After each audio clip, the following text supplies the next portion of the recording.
Welcome, everyone. I'm excited to kick off our presentation today with the topic Internet Basics. This is our first slide, and it sets the stage for what's to come. We'll be exploring the fundamental concepts of the Internet, how it works, and why it's so important in our daily lives. So, stay tuned as we take a quick journey into the essentials of the Internet. Let's take a look at the contents of today's presentation. We'll start with objectives, then move into browser terminology, and explore Internet Explorer from the top down. We'll also discuss important tips before surfing or searching the World Wide Web. As we progress, we'll cover what a network is and examine various aspects of Internet Explorer's interface, including the address bar, search engines, and how to choose a homepage. Throughout the presentation, we'll see examples and learn about key concepts like URLs, web addresses, hyperlinks, and top-level domains, both by type and country. Our goal is to understand how these pieces fit together to make web browsing efficient and effective. By the end, you'll have a clear picture of how the web works, how to navigate it safely, and how to make the most of the tools available, including the most popular search engines. This overview sets the foundation for becoming confident and competent in your Internet usage. Now, let's move on to objectives. First, we'll describe web browsers and their uses. Think of web browsers as the gateways we use to access the Internet. They're the tools that allow us to visit websites, search for information, and interact with online content.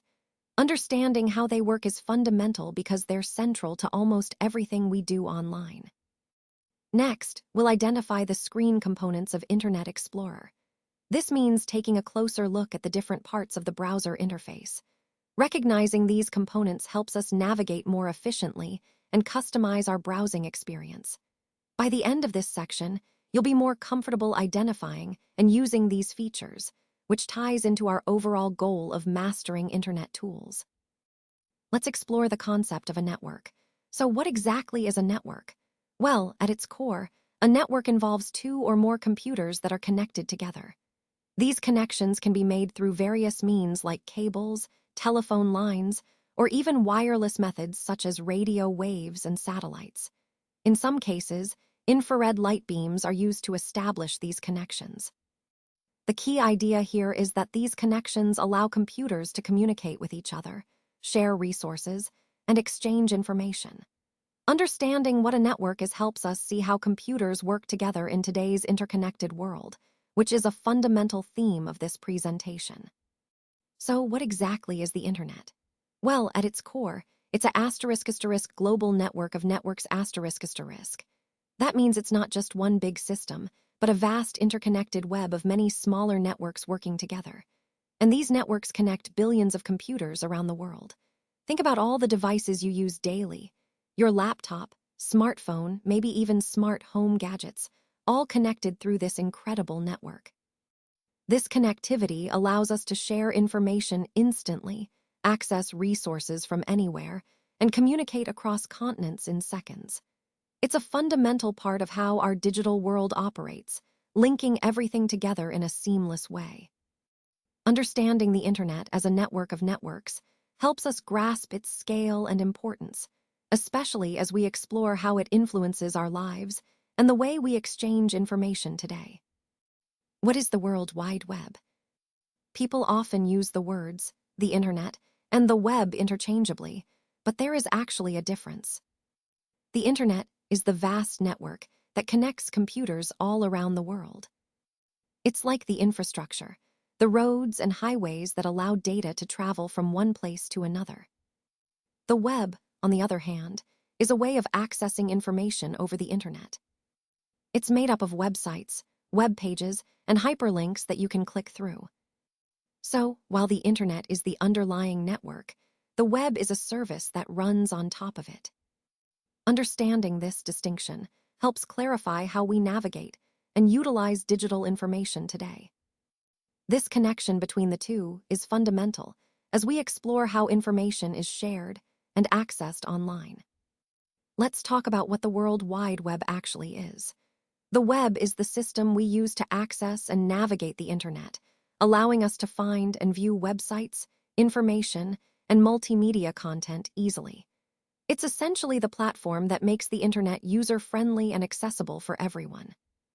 Now, it's important to recognize that the web isn't the only way we connect online. For example, email and instant messaging are also systems we use to communicate via the internet. These tools serve different functions, but are all part of the broader internet ecosystem. Understanding the web as the gateway to online information helps us appreciate how it ties everything together, making our digital interactions seamless and efficient. This sets the foundation for exploring other internet services and how they all work together in our digital world. Let's talk about how to use the web. We use programs called web browsers to access the World Wide Web. These browsers are the tools that allow us to navigate and interact with all the information available online. Whether you're searching for news, shopping, or just browsing social media, your browser is your gateway. It's important to remember that browsers help us reach a wide variety of purposes, making the internet a versatile resource. This ties into the overall theme of how digital tools empower us to connect, learn, and accomplish tasks more efficiently. So, understanding how to effectively use a web browser is key to making the most of what the internet has to offer. Now, let's take a look at web browsers, which are essential tools for accessing the internet. The most widely used browsers include Internet Explorer, which has traditionally been the default on Windows systems. Then we have Safari, primarily used on Macintoshes and iPhones. Moving on, Chrome is incredibly popular across many devices because of its speed and user-friendly features.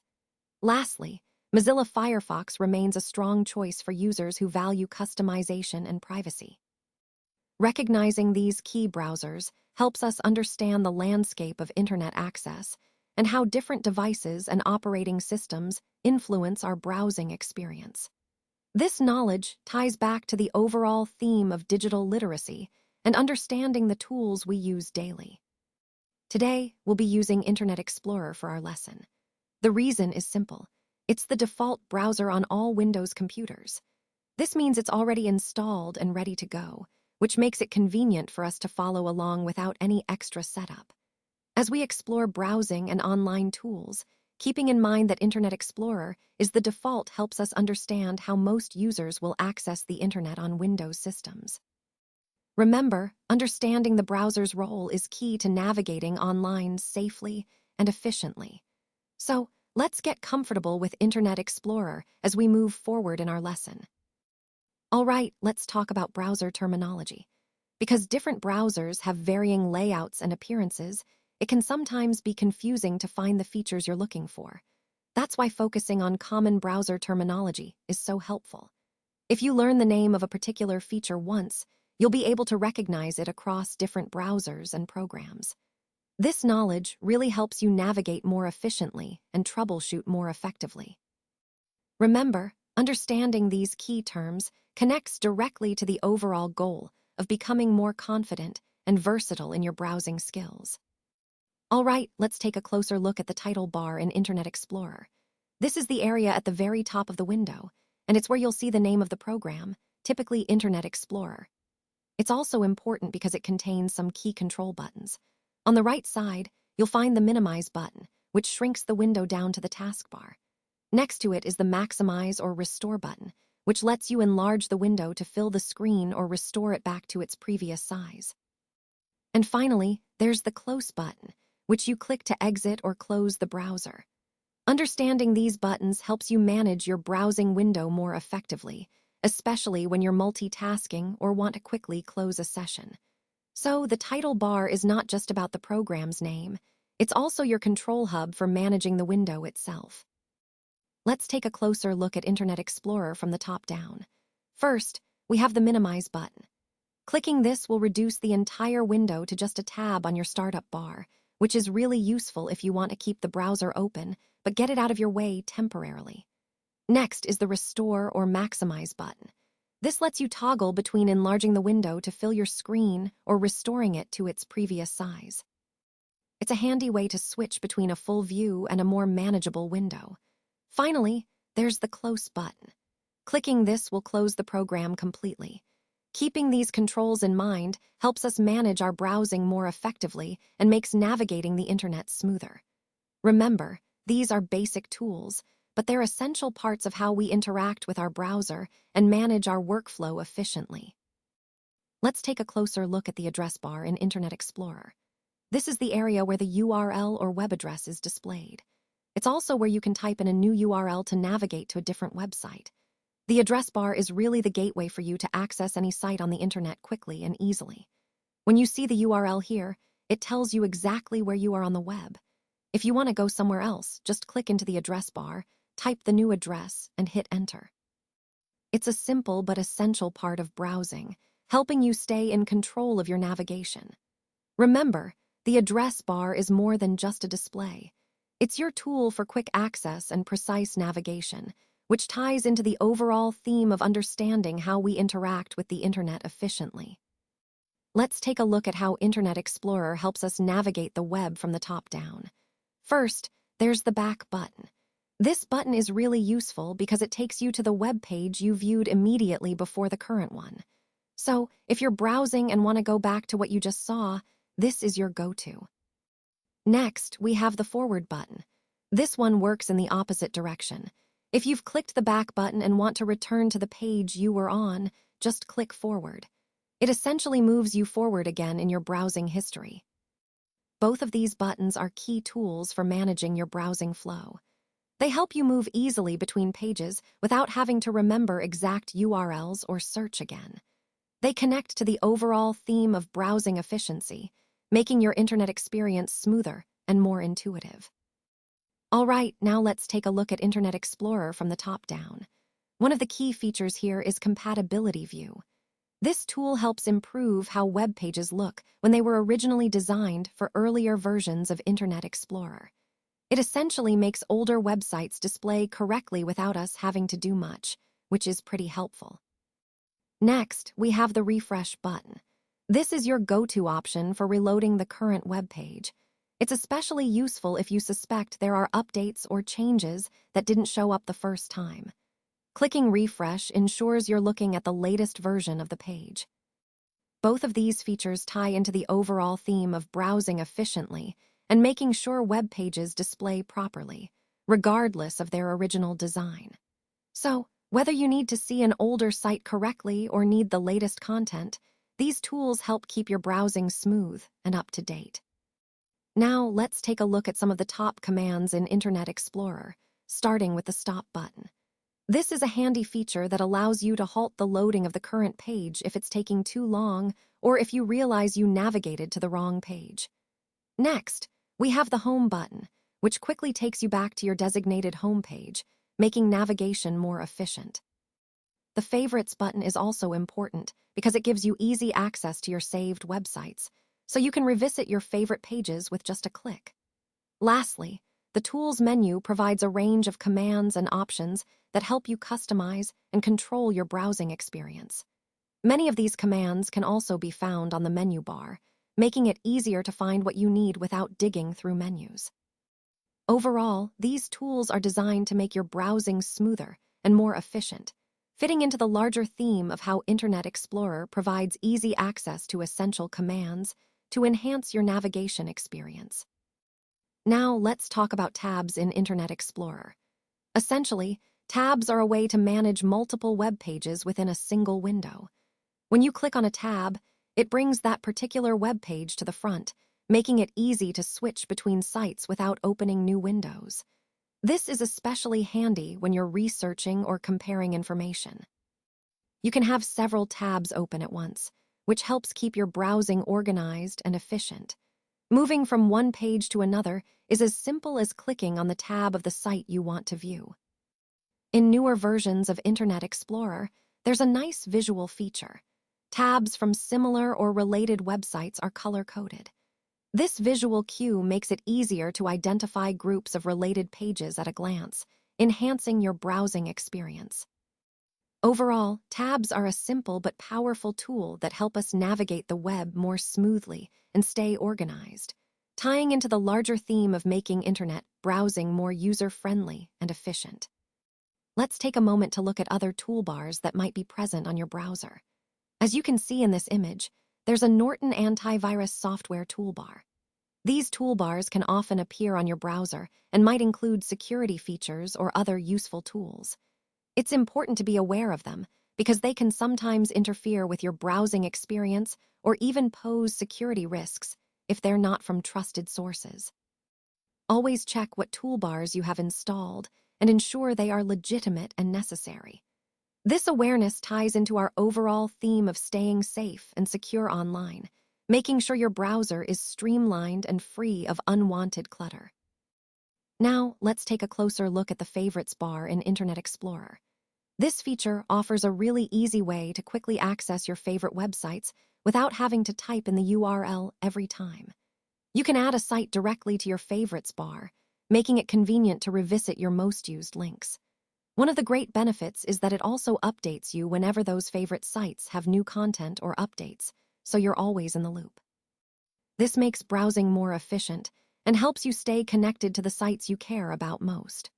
Overall, the Favorites bar is a simple yet powerful tool that enhances your browsing experience and keeps your go-to websites easily accessible and up-to-date. Let's take a closer look at the command bar in Internet Explorer. This feature offers a really convenient way to manage your favorite websites. Basically, it allows you to easily add a site directly to your Favorites bar, making it quick to access later. But what's really useful is that it also keeps you updated when any of your favorite links change or get new content. So, you're always in the loop without having to manually check each site. This kind of functionality ties into the overall theme of making web browsing more efficient and user-friendly. It's all about streamlining your online experience and saving you time. Let's take a closer look at the status bar in Internet Explorer. On the left side, you'll see the browser's status, which gives you real-time updates about what's happening behind the scenes. For example, it might show that a page is loading or that it's waiting for a response from the website you're trying to access. This is really helpful because it keeps you informed about the progress and any potential delays. On the right side of the status bar, you'll find the zoom percentage. This tells you how much of the page you're viewing at a time. Usually, it's set to 100%, which means you're seeing the page at its actual size. But if you want to see more of the page at once, you can increase this percentage. Just keep in mind, when you zoom in, you might need to scroll over and down to see the entire content. Understanding this part of the interface helps you manage your browsing experience more effectively, especially when working with complex or lengthy web pages. It ties into the overall theme of navigating and using your browser efficiently. All right, let's talk about some important things to keep in mind before you start surfing or searching the World Wide Web. First, it's crucial to understand that the internet is a vast space filled with both helpful information and content that might not be appropriate or accurate. So, always approach your searches with a bit of caution and a critical eye. Next, be aware of your privacy and security. When you're online, avoid sharing personal information like your full name, address, or passwords unless you're on a secure and trusted website. It's also a good idea to use strong, unique passwords for different accounts to protect yourself from potential cyber threats. Another key point is to recognize the importance of evaluating sources. Not everything you find online is reliable, so check where the information is coming from and look for reputable sources. This helps you avoid spreading or believing misinformation. Finally, remember that the internet is a tool that, when used wisely, can greatly enhance your learning and communication. But it's essential to stay mindful of these safety and reliability tips to make the most out of your online experience. Let's talk about hyperlinks. A hyperlink is essentially a command embedded within text or an object that allows you to navigate easily. When you click on it, it can open another file, take you to a different part of the same document, or even direct you to a completely new web page on the internet. For example, in this slide, the word "this" is a hyperlink. It's a simple yet powerful tool that helps make your documents more interactive and connected. Understanding how to use hyperlinks effectively can really enhance the way you share information and guide your audience through your content seamlessly. Let's talk about hyperlinks. A hyperlink is essentially a command embedded within text or an object that allows us to connect to other resources. When you click on it, it can open another file, take you to a different part of the same document, or even direct you to a new web page on the internet. For example, this graphic here is hyperlinked, so clicking on it could lead you to additional information or a related resource. Hyperlinks are a powerful tool because they help make our documents interactive and more connected. They fit into the overall theme of digital communication and navigation, making it easier for users to access related content seamlessly. Now, let's talk about hyperlinks. When you hover your cursor over a hyperlink on a web page, you'll notice that the URL or web address appears on the left side of the status bar. This is a quick way to see where the link will take you before clicking. It's a helpful feature because it allows you to verify the destination, ensuring it's safe and relevant. Remember, this small detail ties into the overall theme of understanding how web pages communicate and guide us through information. Being aware of what the links point to enhances your browsing security and helps you navigate more confidently. Let's take a closer look at this example. Here, I want to highlight the key points that demonstrate how the concepts we've discussed come together in a real-world scenario. It's important to understand not just the theory, but how these ideas are applied in practice. Notice how each element connects to the overall theme of the presentation, reinforcing the importance of a comprehensive approach. By examining this example, we can see how the principles we've covered translate into effective strategies, making the abstract more tangible and actionable. This is a critical step in solidifying our understanding and preparing us to implement these ideas confidently. Let's take a closer look at the bits and pieces of a URL or web address. For example, consider this URL, https://www.tsl.state.tx/.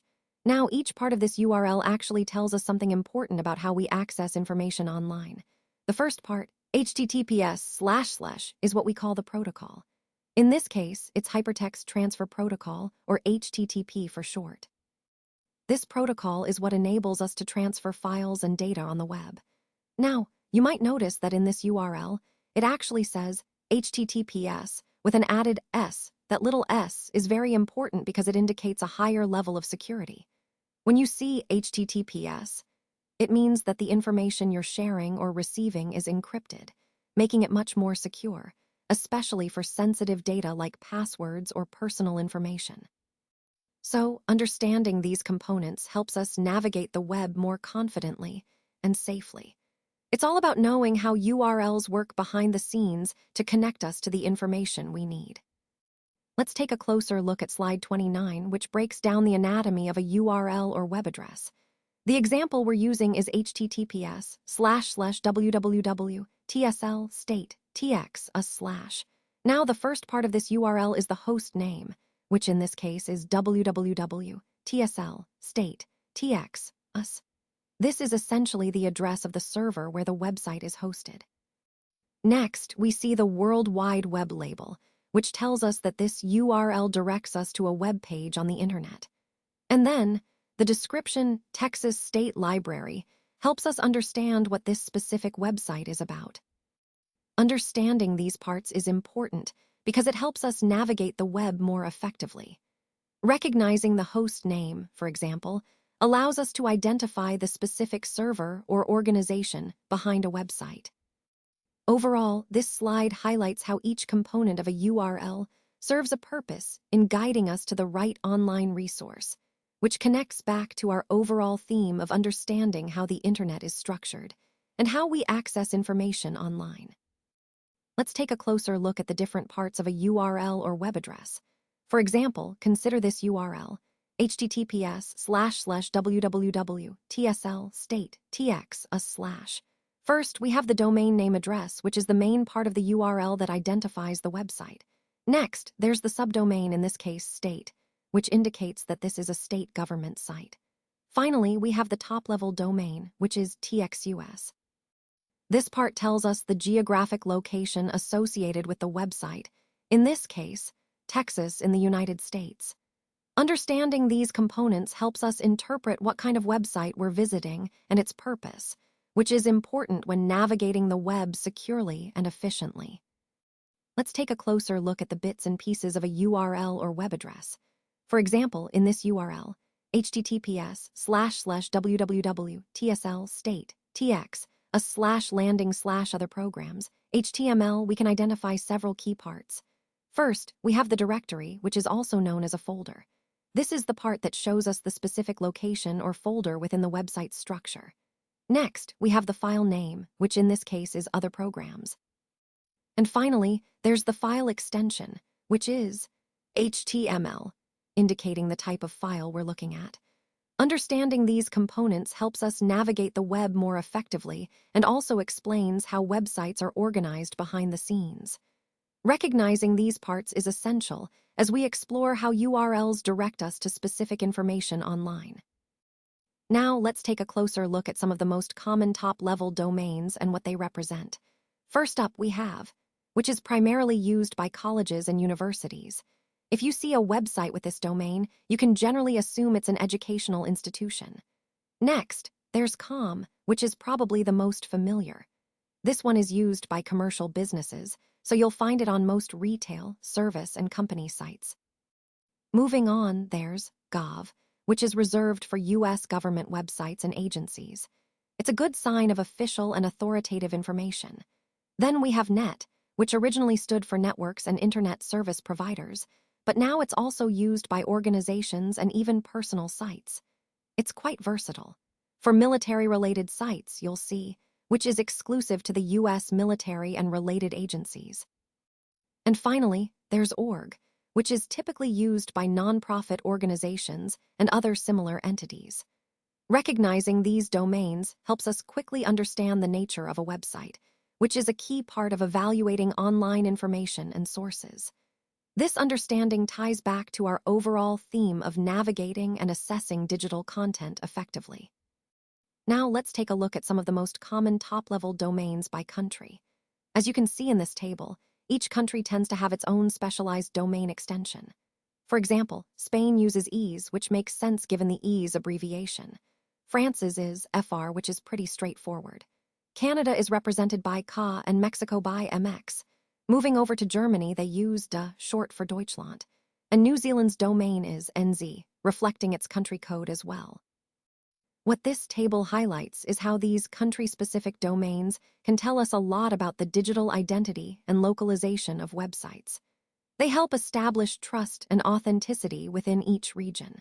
Understanding these top-level domains is crucial because they're often the first hint about where a website is targeted or based.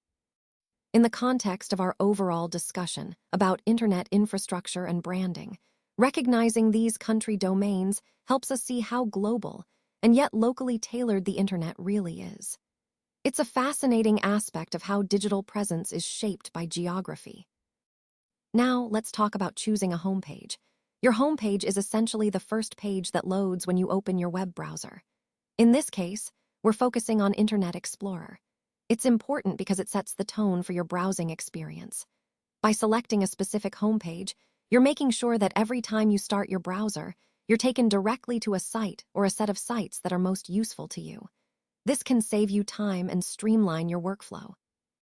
Remember, your homepage is a reflection of what you want to see first, so choose wisely to make your browsing more efficient and personalized.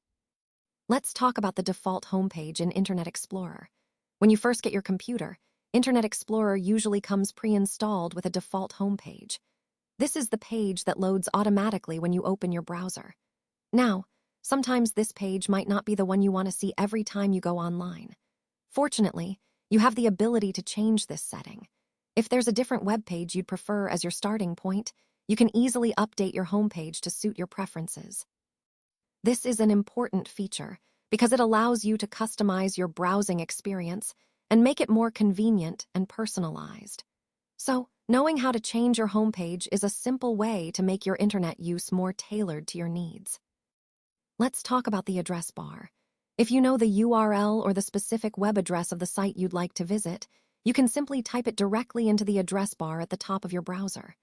This is the quickest way to navigate to a website without needing to search for it. Just enter the full web address, including the HTTP or HTTPS part, and hit enter. The browser will then take you straight to that page. Remember, the address bar is your direct link to the internet locations you want to access, making it a very handy tool for quick and precise navigation. Now, let's wrap up with a quick look at search engines. Essentially, search engines are specialized programs designed to help us find information quickly. They do this by scanning through vast amounts of digital documents, whether web pages, PDFs, or other files. When we enter specific keywords or phrases, these engines search their indexes to locate relevant documents. The key point here is that they don't just find a single page. They generate a list of documents where our keywords are found, ranked by relevance. This process is fundamental because it connects directly to how we access information in the digital age, making it faster and easier. Whether we're researching, shopping, or just browsing, search engines are the gateways that help us navigate the enormous amount of data online. So, understanding how they work and what they do is essential, especially as we look at broader topics like data retrieval and information management in this presentation.